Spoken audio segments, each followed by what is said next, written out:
Welcome back to the Matters of the Heart and Soul podcast. This is your host, Russell Bruce, and today we're coming to you with another special edition. Today's topic is going to be the myth and reality of the transatlantic slave trade. A lot of times when we speak of slavery, the first thing we think of are Africans being shipped out of Africa into America, mistreated for 400 years, and all that good stuff. And even in history class, like when we hear about slavery, the narrative has always been the same. And no one ever looks any further into like what was going on prior to the slave trade and how many people actually came from Africa. It's like, people don't even ask questions. Like one of the questions I was always thinking, like if slavery ended in 1865, they weren't allowed to read and write for hundreds of years. You know, how all of a sudden from 1865 to 1903, 1905, 1906, we have all of these Black college educated people who are like just thriving. Like how in such a short period of time did they go from not being able to speak the language? Like where were these English classes being held and all this other good stuff? I'm going to provide some information today that may shake up the foundation of what everybody thinks about slavery. Some of you may have been privy to some of this information, some of you may not, but I hate to tell you, the slave trade didn't go down the way you think it went down. And there's going to be some other things that come out of this conversation that hopefully has many people checking into their genealogy like I did, trying to learn more about who you and we actually are.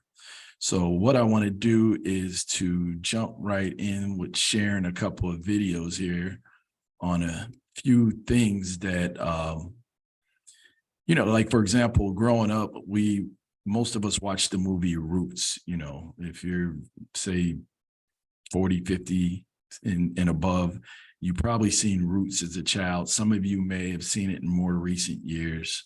The series was on VHS, DVD, things of that nature.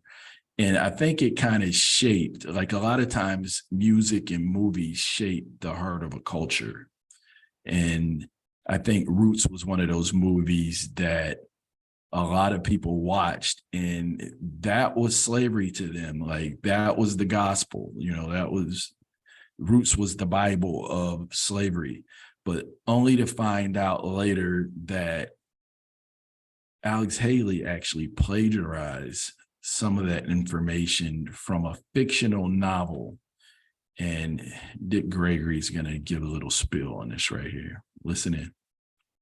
To this day, I never understood that Malcolm didn't understand that thug that was writing his Bible. Alice Hill came out of naval intelligence, never wrote a book in his life.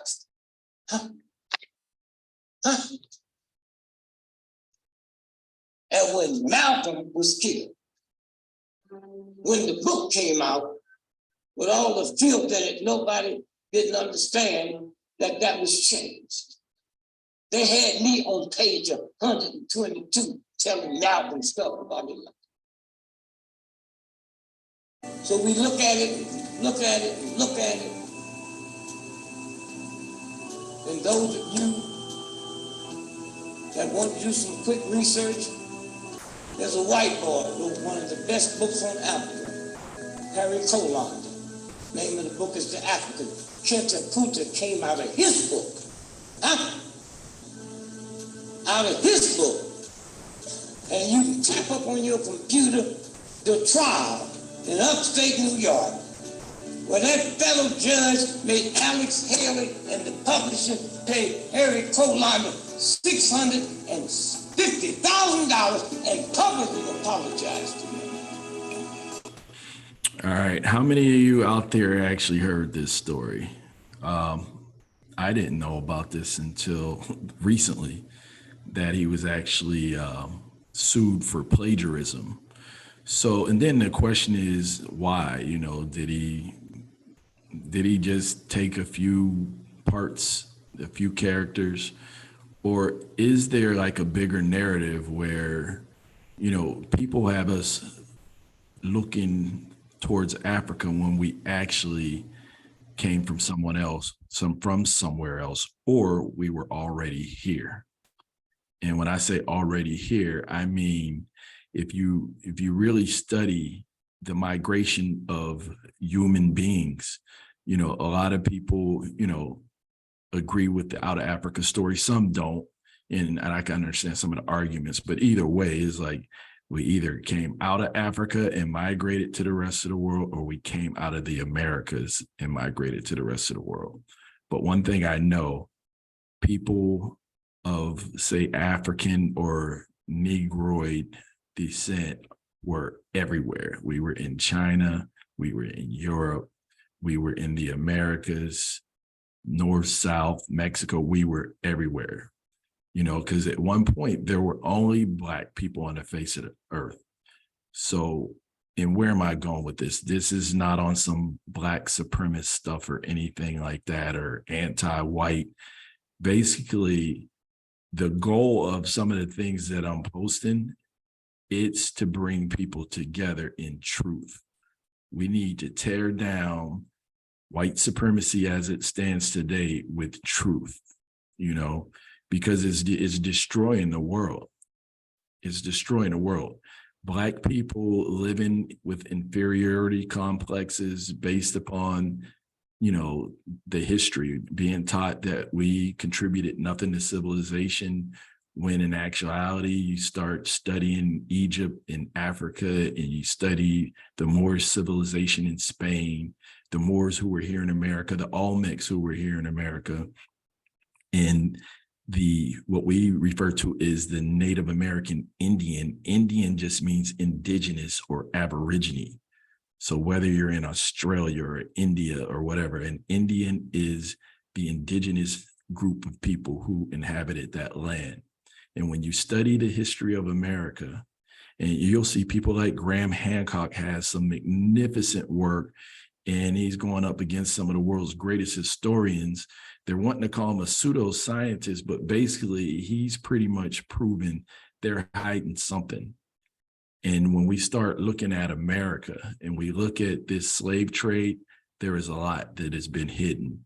We were told that all these hundreds of millions of Africans were brought out of Africa and placed into slavery, when in actuality, there were 100+ million that were destroyed right here on this soil, indigenous people, and they look like me. Now, we do see the Asiatic Native American phenotypes, but that's because that type gets pushed up into the media in movies and commercials, and part of the propaganda, more so than anything. That was just one of the phenotypes that existed here in the Western Hemisphere.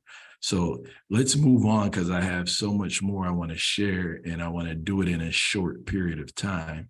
So let's jump into this. Who was coming from Europe? To these books by Lee Cummins. A lot of you've seen his books, The Negro Question, and there's like about 6, 7, 8 parts. The world history that is being taught in the classrooms omit the existence of the Black Scots, Black Irish, Black Brits, Black Italians, Black French, or Black Europeans that were sold directly into the American slave plantations. Again, what I've been saying, who was really coming in over here in ships by the thousands and thousands and thousands? That was Europeans, both Take Black a good look and at the way they were dressed. Europeans, not just Black, all right, but also not just white. So it says here, the Scottish kings of England. All right, so here he has a picture of King James.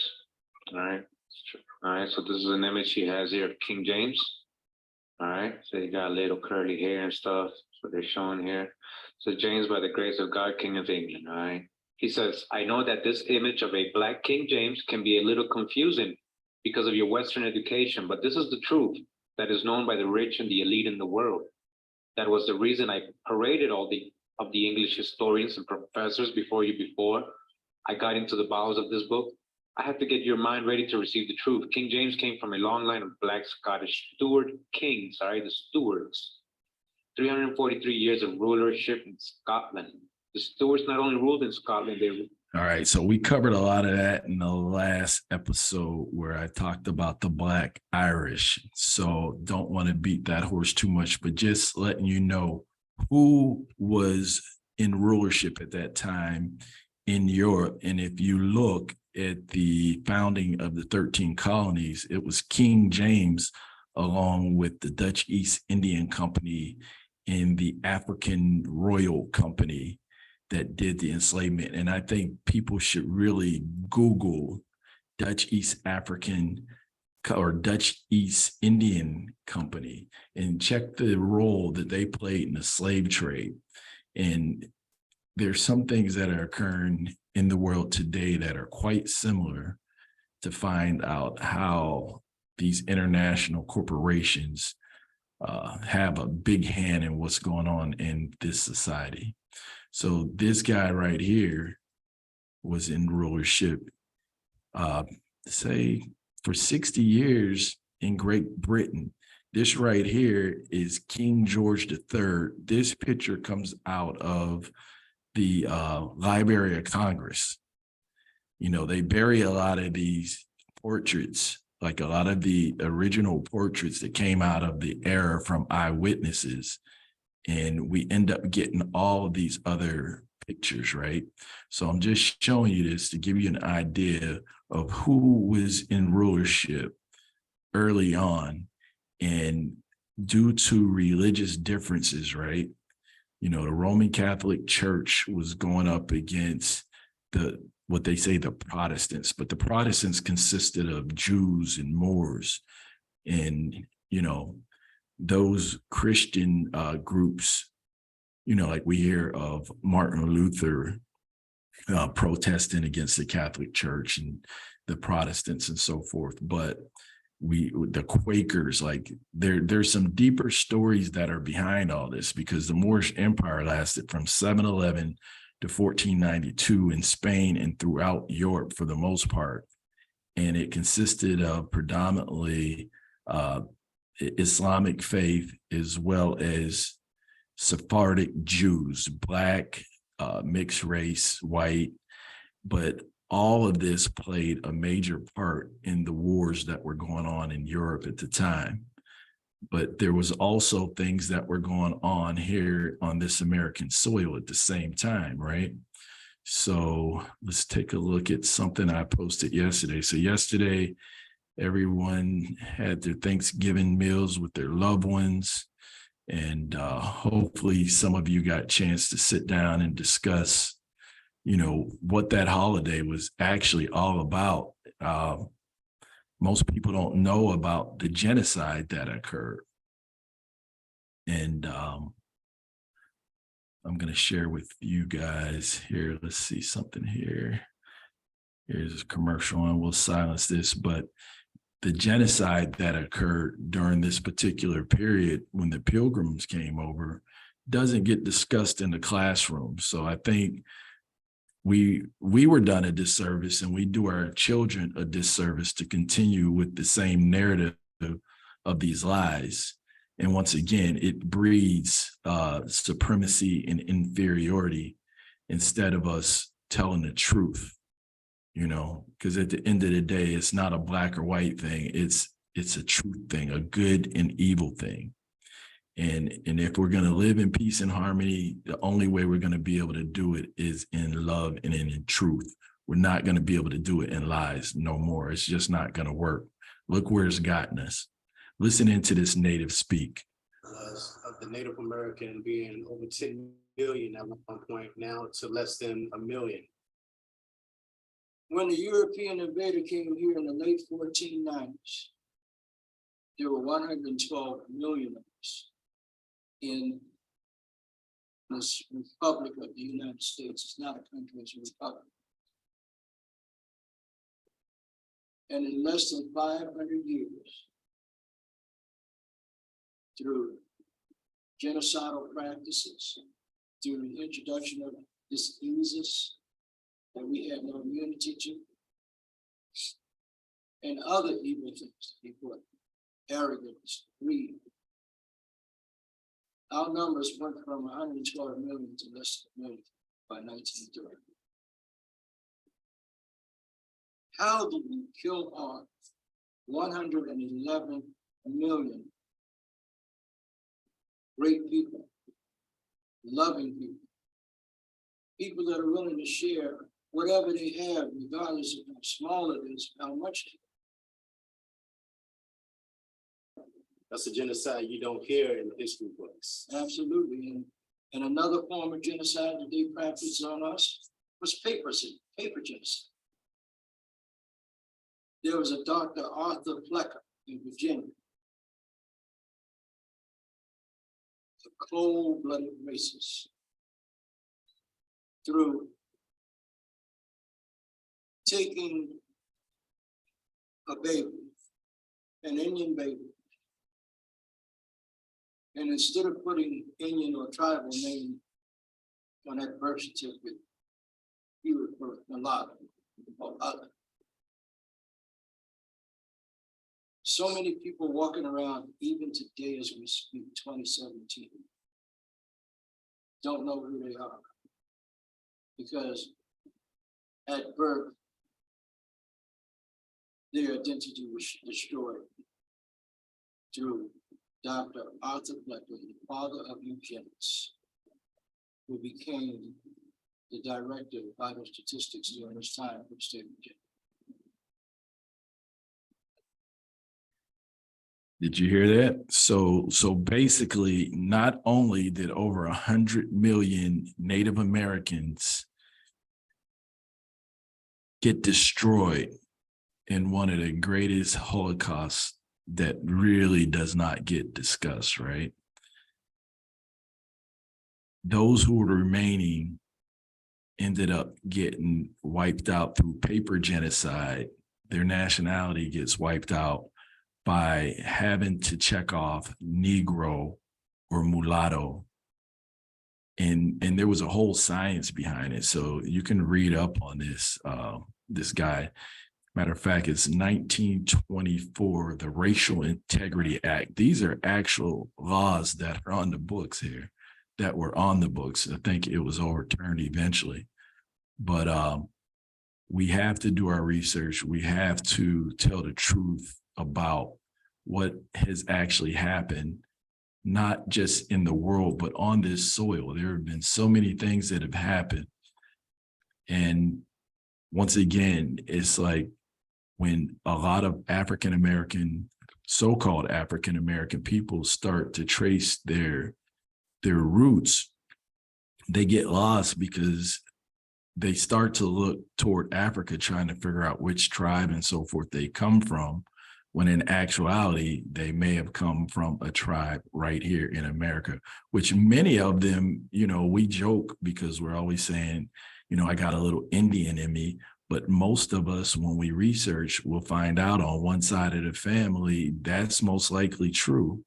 Like, even with myself, it's like, it appears that I have Black Scottish roots on my father's side, but on my mother's side, it appears that it goes back to some indigenous group here, you know, and, you know, our genealogy, you know, you have like I could go back to the 1700s to my 4-time great grandparents back in West Virginia, but it's like along the lines, like your grandfather or whatever, they were coming here, say from Scotland or wherever they came from, whether they were brought up here from Jamaica. There were very few that came from Africa. I'm gonna show you guys all this stuff. But what they would do, a lot of them would marry into the indigenous tribes that were here in America, you know, whether it was for trade purposes or what have you, but a lot of that did occur.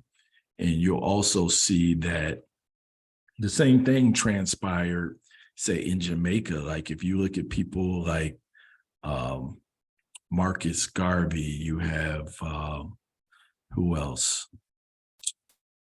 what's the Rasta man? The Rasta man, it's on the tip of my tongue. I'll come back. But most of them show that they have Irish roots. There's these Irish connections. You know what I mean? So let's jump into this part right here.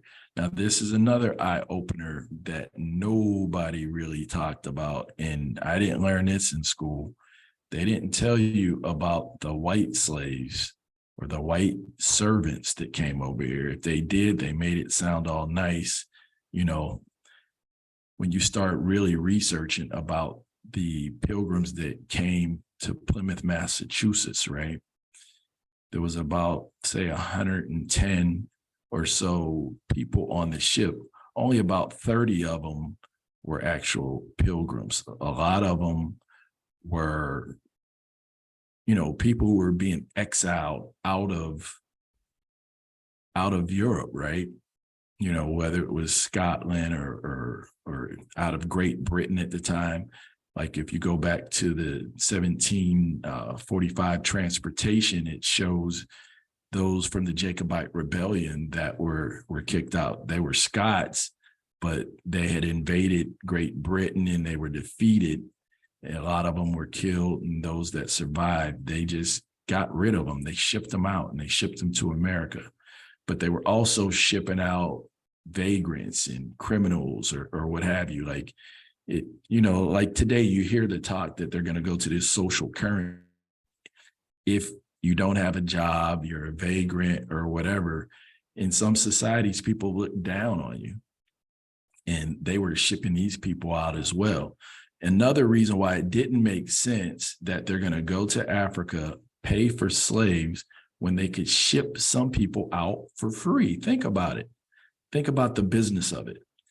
You know, King James and others had set up these colonies, the 13 colonies. And, you know, the Spaniards had their states. They had Florida and they had Texas and Arizona. You know, the French had Louisiana. So these colonies were set up. So as these European countries were battling it out over religion, whether they're going to be Catholic, Christian, Muslim, Jew, or whatever, they were cleaning house, sending these people to America, to the Caribbean, to Brazil. And some of them on the way back, they took Native Americans. They took them to Africa. They took them to Europe. They moved them around. And by the time you get done studying this history, it was basically just a big 3-card Molly movement. They were just moving people everywhere.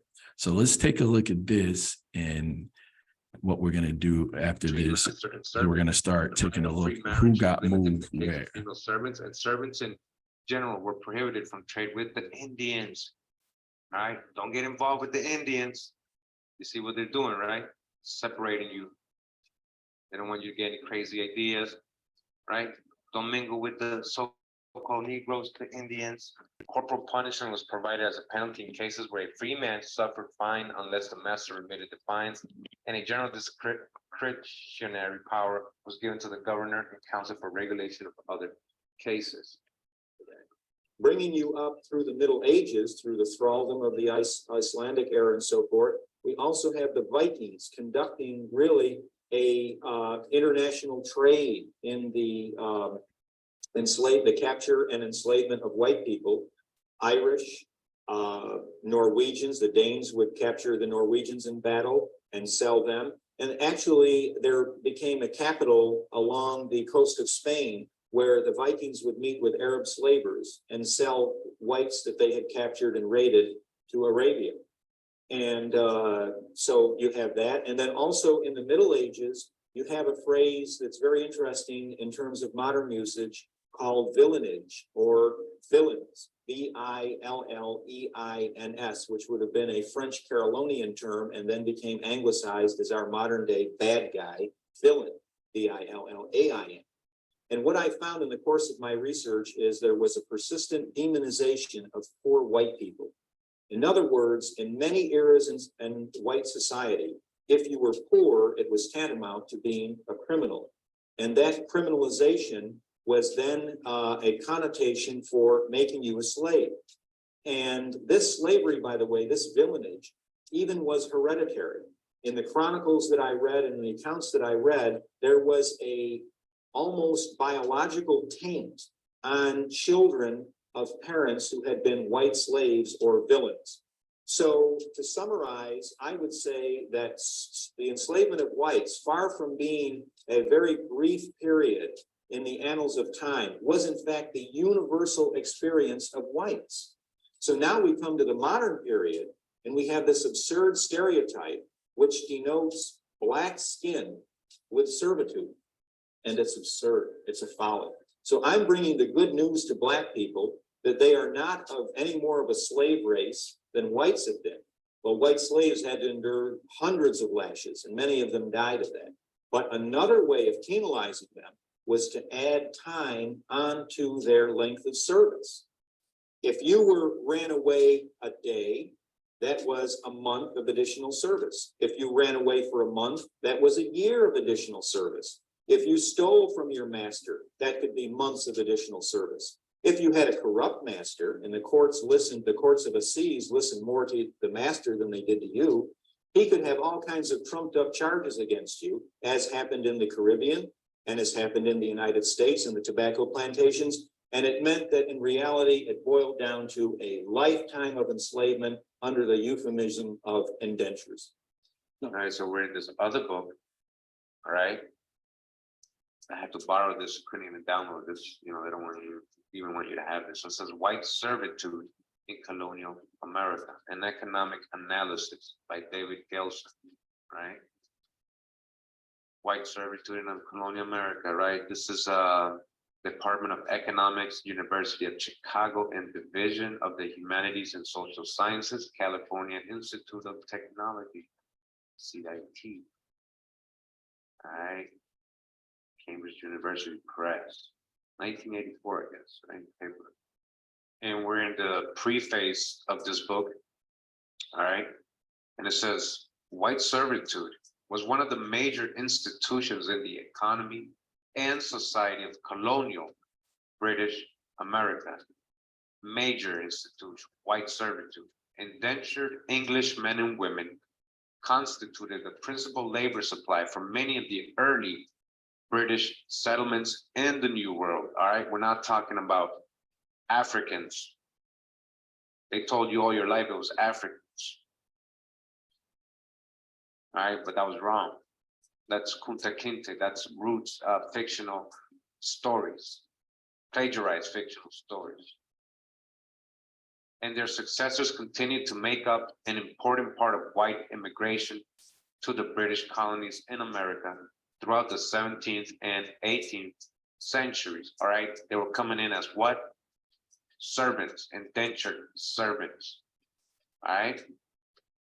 Yet those bound immigrants who arrived in the West Indies or the Chesapeake in the first half of the 17th century performed a very different role in the colonial labor market than did the indentured servants who came to British America in the middle of the 18th century.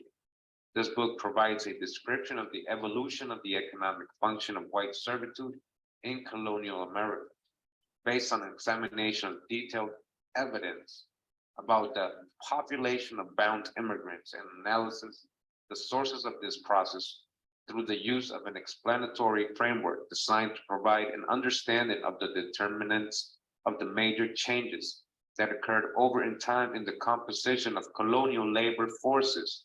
In this way, this book is intended to produce both a thorough portrayal and an explanation of the causes underlying a dramatic episode of early American history in which hundreds of thousands, again, hundreds of thousands of European men and women of the 17th and 18th century voluntarily sold themselves into bondage for a period of years in order to become part of the earliest stream of immigrants from the old world to the new. All right. All right. So that paints a little different picture to what we all grew up understanding about slavery and who the slaves were, what they looked like, and what they did. You'll find out that early on, it was a lot of indentured servitude. a lot of people were volunteering. I'm talking about it was pretty bad in Europe with the religious wars, the religious differences. They become very religious intolerant. So when the Moors ruled, you'll read that for periods of time, they treated, the Christians and the Jews as second-class citizens, but they never stopped them from practicing their religion. But it was kind of loosely that they, kind of treated them that way. Like it was never that they couldn't read and write, they couldn't marry, none of that stuff, and they weren't enslaved. But it was just the fact that the Moors were in power.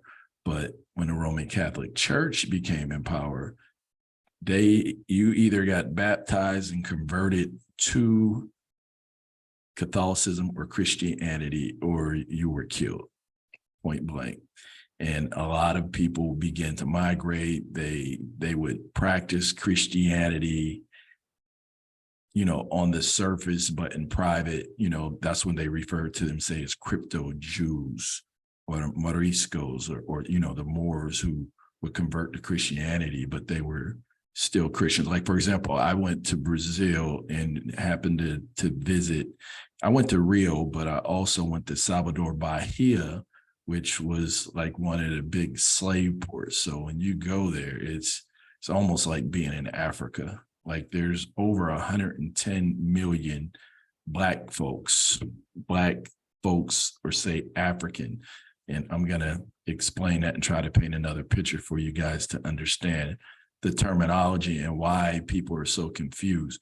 But outside of Africa, Brazil is probably the largest group of Black people anywhere, because America, you say there's probably about 45 million. But Brazil, there's about 110, 120 million, something like that. So let's do this. Let's look at slavevoyages.org. This site right here pretty much tells the story. And, I'm not sure what to say. I've been trying to research to find out, how valid this information is. I see some of the players, some of the same old faces. One of them is a distant relative of mine, and I'll get to that part. But basically, let's look at something here, right? So here you could take a look, and I could take a look right here. Place of vessel's departure. Like this is where I want to know where the slave ships took off from. Africa, mainland North America, Spanish mainland America, we got the Caribbean, Europe, Brazil. You could actually punch down here and it'd tell you which island, what part of Africa. All right. But if I say select all, I just want to see where these people were going. All right. So here you could take a look at the years. Once again, Columbus set sail 1492, and it kind of got started there with a few slaves. He took some slaves back, moved some people around. He had about 4 documented voyages, I think it was. And in his voyages, him and his brother both talk about who they embarked upon when they arrived, right? They talked about, these Black folks, these so-called Indians that they ran into in the islands, right? So, all right. So here you can put like the embark or disembark. So embark is when they get on the ship. Disembark is when they get off of the ship. So this says broad region. I want specific regions where they got off the ships. And I want to know the sum of the disembarked slaves, like how many slaves actually got off of the ship. So once again, we're taking a look at all. And one of the things you'll see here, like here's a total number of slaves that this are the number that arrived alive. So you could look on like when they took off is over 10 million, some say 12.5. I haven't found that on here yet, but it's probably going to be somewhere around there. But these are the ones that we can account for that actually arrives, 7.7 million when I select all. And we'll come back here and just look, where did these slaves go to? It shows here that some went to Europe, to Portugal, Wales, France, and here's mainland North America. So when we think of the slave trade, we're thinking all these slaves left Africa, came to America. We don't really even discuss these other places in detail. You know, we may mention some of them went to the Caribbean, et cetera, right? But if you look, wasn't a lot coming into America. And if you look at these years here, you can see this is really kind of when it kicked off. You hear a lot of people using the date of 1619 1619 around that time period, because that's when a lot of them started to come into the 13 colonies, right? So you could see those numbers of slaves, but if you could see these numbers here aren't that large compared to the narrative of what we've been told over the years. Now, when you start getting into the Caribbeans, the numbers start to go up a little bit, close to 500,000 here in Cuba. All right. You see 200 and so odd Dutch Guyanas, Antigua. Looking over here, but look at what happens when we start getting into places like Brazil. Like here's Jamaica, close to 1 million in Jamaica. A lot of those were Scottish people. A lot of people in Jamaica carry Scottish names. All right, so let's take a look here. Here's Martinique. So we're looking at Haiti, Guadeloupe. All right. And now this is where it starts to get interesting. So we're looking at Brazil. I mentioned Salvador Bahia. Looks like 1.2 million slaves were dropped off there. Southeast Brazil. I think Sao Paulo's down around that area. You're looking at 1.3 million. So this is where a large number of slaves went. And I'm talking about, you're looking at over 2/3, probably 40% of the slave trade took place in Brazil. And you get over to Africa, you'll see that some were taken into Africa. So when you start looking at Sierra Leone, shows 86,000 were taken in. And remember these numbers, because we're going to look at how many were taken out, and it's going to probably blow you away. You'll see that weren't that many taken out. And the reason why not that many were taken out is because it was too expensive. Think about it. So if like, for example, Brazil, what language do they speak in Brazil? They speak Portuguese. It was a Portuguese colony.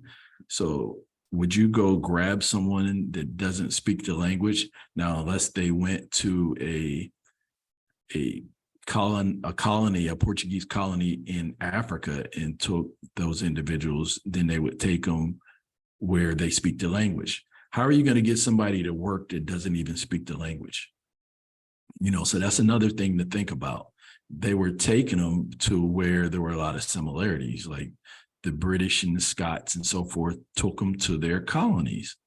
And a lot of times, once again, it was indentured servitude. These people were fleeing religious persecution, and some of them may not have had the money to pay for the boat ride. So what they did is they voluntarily signed up for indentured servitude so that they could get the hell away and get to the New World, which a lot of them refer to as the promised land. They wanted to get here by hook or crook.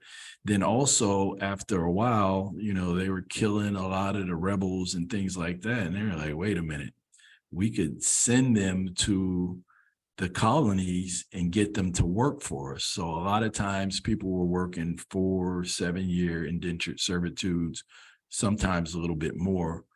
And a lot of times people would work off their indentured servitude time, and they would acquire land and wealth and all these other things. And that's why you'll see later on down the line how the power change in the country and in the world. Because, you even read Abraham Lincoln's story. He was an indentured servant. He was a runaway indentured servant. George Washington, a lot of these guys, you hear their story, they were indentured servants. All right, so let's look at something else here. So let's look at, so we've seen there were about 7.7 million slaves that came in. Let's do this. Let's see how many slaves came out of Africa. And once again, they show them coming out of these particular areas, right? You see Sierra Leone, which most of us are familiar with, but let's take a look at this. All right, so let's see here. So slaves that were coming out of Africa, where did they go? So here's mainland America. You don't see any. All you see are these 95 right here. They're in this time period, and they went to St. Augustine. At the time of this podcast, I'm probably about 45 minutes south of St. Augustine. And when you go to look this kind of stuff up, it kind of bears witness that these numbers are somewhat accurate, right? So, slavery in St. Augustine.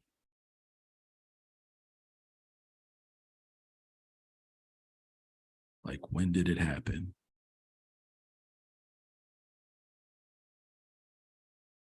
And you have to remember, they were taking people to where there were resources, like whether there was tobacco or what have you, tobacco, sugar, cotton. That's why Brazil, like the Moors were coming back and forth to Brazil for centuries, with sugar. Europe was hooked on sugar like cocaine. It was being sold by the ounce. And that was another reason when Ferdinand and Isabella sent Columbus out on his expedition, they were well aware where these Moors were getting it from, or at least Columbus knew. So he wasn't lost. He knew exactly where he was going. But anyway, let's see, what year does it say down here in October? All right, I was trying to read something off, but I know the last time I looked, like when it actually started down here in St. Augustine, it matched up with the where there's slaves in St. Augustine, Florida. Let's see. Okay, in October 1687, the first recorded fugitive slaves from Carolina arrived. So it's saying they came from Carolina here, but there were some that came from Africa. All right, so this is where, like Curry Mayo says, the hijack comes from. They'll say African Americans, but who were the African Americans? Once again, nationality has constantly been changed. This African American term was something that just popped up in like the 1980s with Jesse Jackson and 4 other people who had a meeting with somebody, and they decided that we're going to change our nationality from colored to African American. And remember, before it was Negro, like all these different names, everything except for Indigenous American. So you'll start to see where it mentions African Americans, because basically what they were doing, people were just being transported and moved around. I'm going to show you that in a second. So once again, we're looking at where did the slaves from Africa go and how many were there? So we see here about 2,800 went into the Caribbean. All right, let's come across. We had Spain, or Spanish mainland Americas. So this is in the Caribbean, 15,000. But not that many came into North America. You really don't see were African slaves. And this is the total number of slaves. There, look at this. 33,900. So let's round that up and say 34,000. All right. And you can see here, some of them were also just moved around right in Africa. So some of them never even left the continent of Africa. They were just moved from one African nation to another. All right. So once again, this African slave trade is starting to appear to be a myth. Here's the records. Here's the records here. You could actually go in here to get the names of the ships, what the ship driver's name was, how many trips were taken. This has a lot of information. A lot of different scholars and so forth had their hand in bringing this site up. You could actually research it. And there's some information on the main page here. I might show you guys here in a second, but I really wanted to dig in and kind of show you what I found along with a lot of other people. You'll start to hear people say that all these slaves did not come from Africa. Where are these African slaves? Or did they just move African descent people, which is a whole different can of worms, right? So let's look to see how many actually came out of Europe. So let's see here. So we're going to look how many slaves came out of Europe and where did they go? You're starting to see more numbers, right? So let's look and see what the total number is. Over 4 million slaves came out of Europe. And where did they go? Some of them moved around to Spain and Portugal from other countries. So you may have seen some that were shipped from Scotland or Great Britain or whatever, and they just moved them around here a little bit. Mainland North America, so New York, and look at the time frames over here. You have Maryland, you have Virginia, you have the Carolinas, and you're going to also see, once again, like you see Puerto Rico, Cuba. All right, you see Dominican, Barbados. We have 270, and you could actually go Google videos on like Barbados and stuff about the Scots and the Brits, because a lot of them ended up here in Montserrat.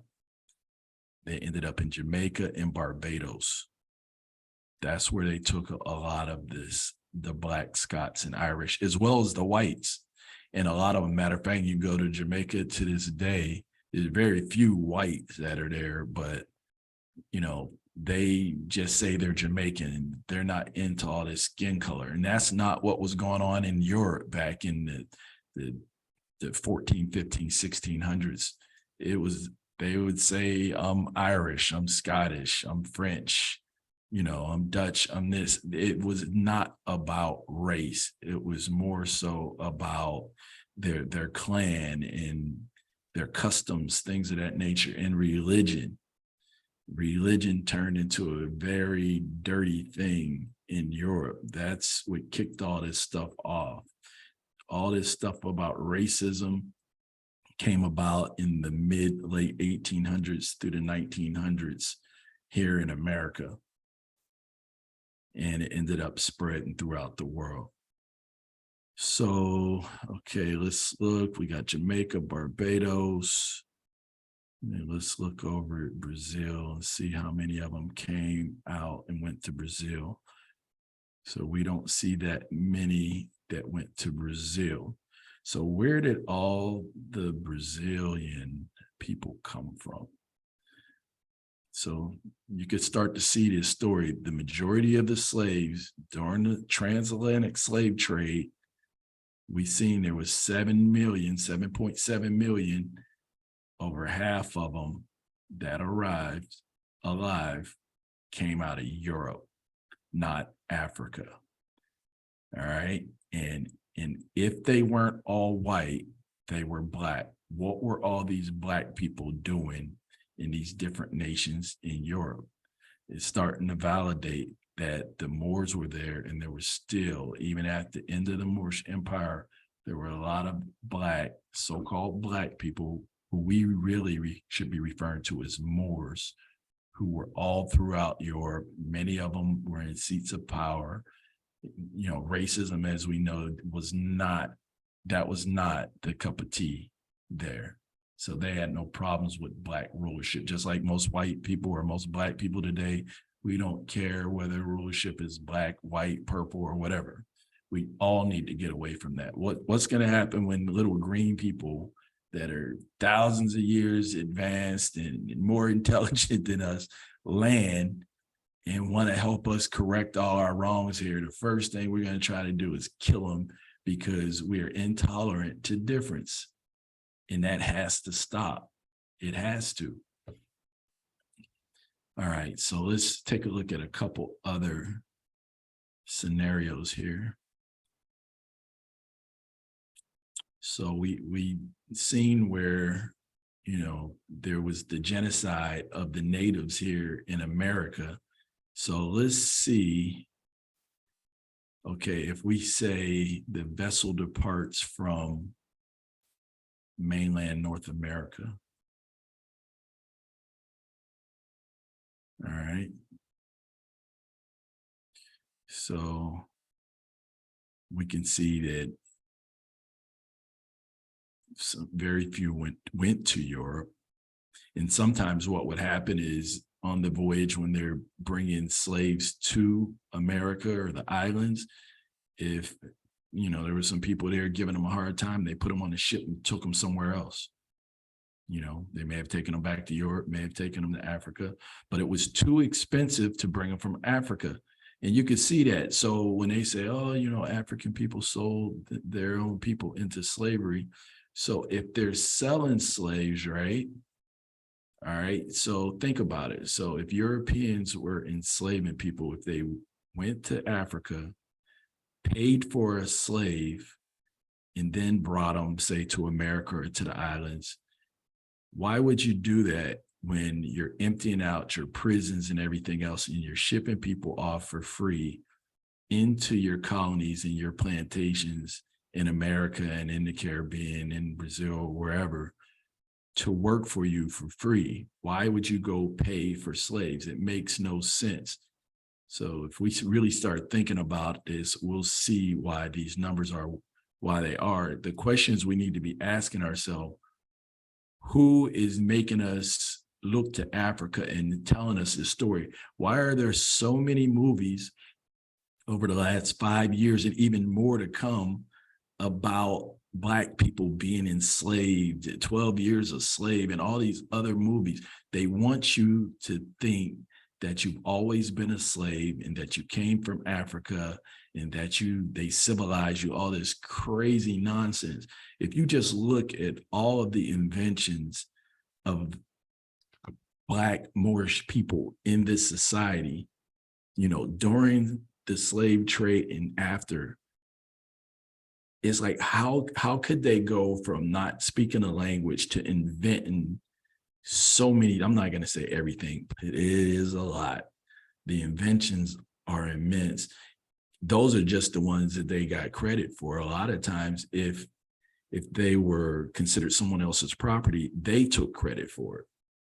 So, you know, and it's no different now. It's like, look at our athleticism, our music, like all these different things that we create that we really don't reap the rewards for. We don't get the bulk of the money. So it was no different then. Matter of fact, it was worse. All right. So, all right. So we've seen that. Let's do one or two more here. But you guys, once again, this is slavevoyages.org. You could do this yourself. You have to play around with it a little bit to really figure out how to work it. But once you figure it out, you know, it's all good here. So where else can we look?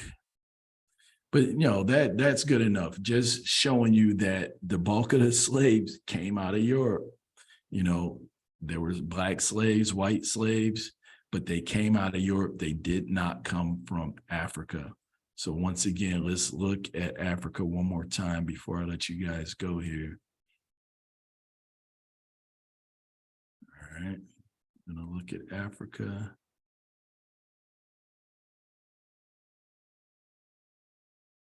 And you just don't see that. And where did they all go in America? You don't see that. You really don't. It's showing some went to Florida here. Other than that, there's nothing documented. And most of this stuff, once again, is well documented. Like even on some of these ships, you could actually go and look at names. Like they give you the names, like people, they had the names of the people who were on the ship, that drove the ships, the names of the slaves. A lot of this stuff was documented because people were getting paid. There were international companies that were responsible for moving these bodies, and there was a lot of money exchanging hands. So, all right, let me see if I could do this real quick, and I'm gonna let you guys go. Once again, the title of this one is The Myth and Reality of the Transatlantic Slave Trade. And basically, I'm just showing you that the out of Africa narrative, for the most part, we've been sold a bill of goods. And we should be asking ourselves, why? Why? Like, why do they want us to think we came out of Africa? But most of all, your history does not start off with slavery. You know, we need to start going back, like 711 and 1492, the Moors ruled Spain, you know, and all throughout Europe. Prior to that, these people had migrated, you know, many say from Mauritania or Morocco, you know, Egypt, you know, the Mediterranean, you know, it's the same people. They just migrated and moved throughout the world, and everywhere they went, they built. You know, you can see castles, the same castles that were built in 1100s in Africa were built during the Moorish Empire throughout Europe. Buckingham Palace, built by the Moors. These were built by Black people. And these same castles you can find throughout South America and North America. And it's the same building structure. So here, you know, this gives you a little bit about this particular site. And if you're interested, this page is going to tell the story here. Explore the origins and the forced relocation of enslaved Africans across the Atlantic world. And they just want to say Africa is, the majority of these people came out of Europe, not Africa. So this is where, now I'm not going to curse, but this is where the mind games come from, right? So here it mentions 12 African people who were sent across the Atlantic in slave ships. They'll say all that, but right. So once again, Henry Louis Gates Jr., who I mentioned in the last video, right? Me and this guy actually share the same 4-time great grandparents. Don't always see eye to eye on him. I think he's a brilliant guy, but I've reached out to him. I've yet to get a response. I'm sure he's busy, but I really have some questions for him. .org website has now completed 10 years of successful operation, drawing on 4 decades of archival research on 5 continents, a revolution in computer processing costs, and with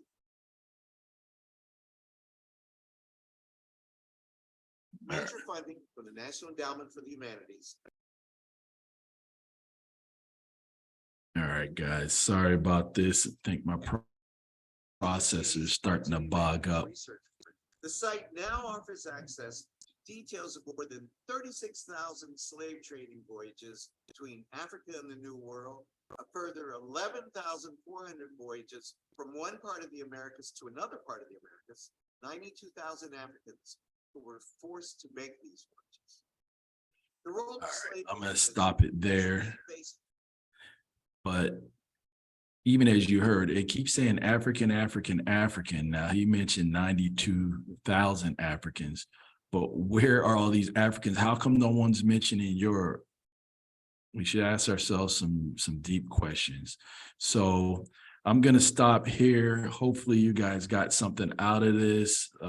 Once again, I'm going to try to continue to bring some more information, just different pieces to this larger puzzle, because, you know, I just don't feel that we were given the proper historic perspective of a lot of things in this society. And I think it's starting to play out, you know, in in the way we treat each other, and most of all, the way we treat ourselves. You know, you have some people who walk around with inferiority complexes because they really feel that they've accomplished nothing and that their people accomplished nothing. So therefore, you know, sometimes people will live out that life the way the greater society sees them. Versus, you know, just like with children, if you tell them they're great and they could accomplish anything, and, you know, you give them all the reinforcement, then they can do that. But if you tell them they're a nobody and give them derogatory terms to live by, even stuff like a minority, when in actuality, you know, you come from a stock that represents 1/3 of the world's population. But anyway, that's a story for another day. Let's wrap this up. Once again, thank you for tuning in. My name is Russell Bruce, Matters of the Heart and Soul podcast. Until next time, peace.